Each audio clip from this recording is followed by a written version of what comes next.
นที่ดวงดาวเปรียบเสมือนเป็นอุปกรณ์และคู่มือที่สำคัญในการสำรวจท้องฟ้ามันช่วยหูตำแหน่งต่างๆของดวงดาวได้อย่างถูกต้องและชัดเจนซึ่งเป็นพื้นฐานที่สำคัญในการสำรวจอวกาศอันกว้างใหญ่เนื่องจากที่ตั้งของแต่ละประเทศมีความแตกต่างกันจึงจำเป็นจะต้องใส่แผนที่ดาวที่เป็นเฉพาะของประเทศนั้นๆสำหรับสปป.ลาวไม่สามารถนำใส่แผนที่ดาวของประเทศไทยได้เนื่องจากว่าทั้งสองประเทศนี้มีที่ตั้งที่ใกล้เคียงกันและห่างกันเพียงแต่3 องศาตามเส้นขนานสำหรับการเบิ่งดาวในซีกฝ่าเหนือแม้นเฮาจะต้องใส่แผนที่ดาวที่เฮ็ดขึ้นเฉพาะสำหรับซีกฝ่าเหนือแล้วพร้อมทั้งหันหน้าไปทางทิศเหนือและเฮ็ดกลมกันข้ามเมื่อเฮาต้องการเบิ่งดาวในซีกฝ่าใต้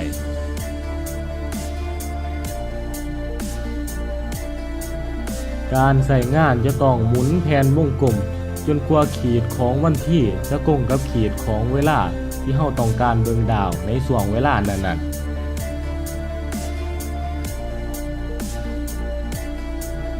การบอกตำแหน่งของดวงดาวแม่นใส่ระบบเส้นเข้าท้องฟ้า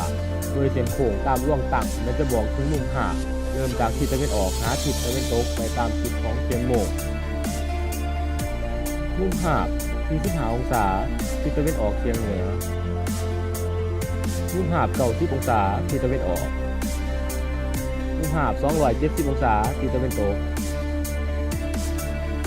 มุมหาบ315 องศาทิศตะวันตกเฉียงเหนือ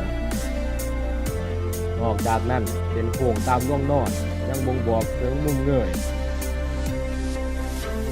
เส้นนี้แสดงว่าดวงดาวที่เฮาต้องการหานั้นอยู่สูงจากขอบฟ้าเป็นมุม15 องศา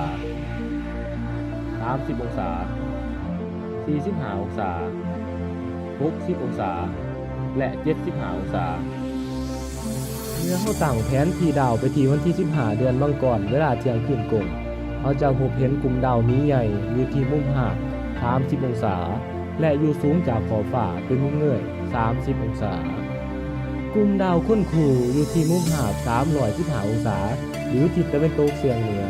และอยู่สูงจากขอบฟ้าเป็นมุม75 องศาตามมุมเงยนอกจากใส่หาตำแหน่งต่างๆของดวงดาวแล้ว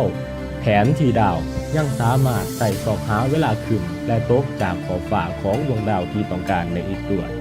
โดยการหมุนแผนที่ดาวให้กลุ่มดาวที่ต้องการอยู่ที่มุมเงย0 องศาอยู่ขอบฟ้าด้านทิศตะวันออกขอบแผนที่ด้านนอกจะบอกถึงเวลาและวันที่ที่กลุ่มดาวเริ่มโผล่ขึ้นสู่ท้องฟ้าจากนั้นให้ค่อยๆหมุนแผนที่ดาวจากทิศตะวันออกหาทิศตะวันตกเฮาจะหูตำแหน่งต่างๆของดวงดาวเมื่อเวลาผ่านไปเรื่อยๆจนกว่ากลุ่มดาวจะตกลับขอบฟ้าทางทิศตะวันตกที่มุมเงย0 องศาอีกครั้งนอกจากนั้นขนาดของจุดถึงแผนที่ดาวยังบ่งบอกถึงขนาดความสว่างของดวงดาวแต่ละดวงอีกด้วยจุดที่มีขนาดใหญ่แม้จะบ่งบอกถึงดวงดาวที่มีความสว่างหลายและตรงกันข้ามจุดที่มีขนาดน้อยก็จะบอกว่าดวงดาวนั้นมีความสว่างน้อยเช่นเดียวกัน